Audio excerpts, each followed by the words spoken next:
This is a really quick video to show you how to measure the width and the length of your feet. Right, so we're going to measure the width first because most ladies tend to know what shoe size they are. They just need to know the width. So feet flat on the floor, get a tape measure, and you need to measure the circumference of your feet at the widest part. The shoe charts need the width all the way round.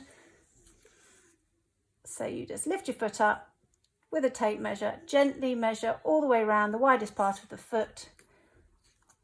And we're going to use centimetres. And so this lady's foot is 21 centimetres all the way around.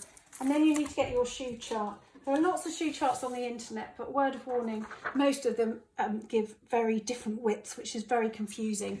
So our advice is, if you're looking at a particular shoe brand, hopefully they will have a shoe width, a shoe measurement chart, which will give more accurate measurements for their particular shoes.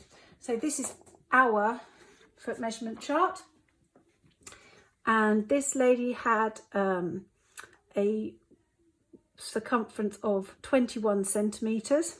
Now we know this lady has a UK 3.5 foot, so we just find the shoe size, 3.5, measure across, and 21 centimetres means that she is an E width fitting, which is technically a wider fitting,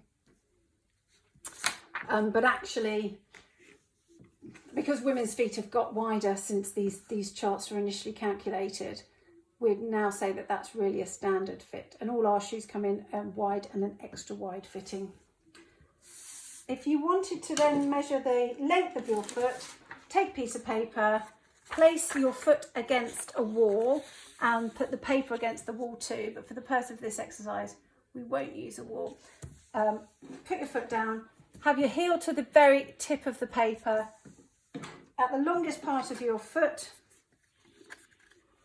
measure across with a pencil,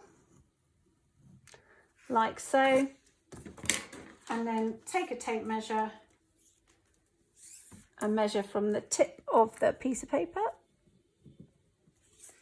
to the mark, so it's roughly 24 centimetres. And again, get your shoe size chart, and again, as said, often the charts on the internet are very different, which is quite confusing. So for our shoe size chart, this lady has 24 centimetre length of foot, which equates, as we said, to a 3.5, UK 3.5, Euro 36.5. When you are measuring your feet, it's really important that you measure both of your feet, both in terms of the length and of the width, because one foot will invariably be bigger than the other, both in width and in length, and you obviously want the longest. You want to take the longest measurement and the widest measurement. And that is how to measure your feet. And this is our shoe company, Sargasso & Gray. So if you're looking for wide fitting shoes, just Google Sargasso & Gray or check us out at www.sargassoandgray.com.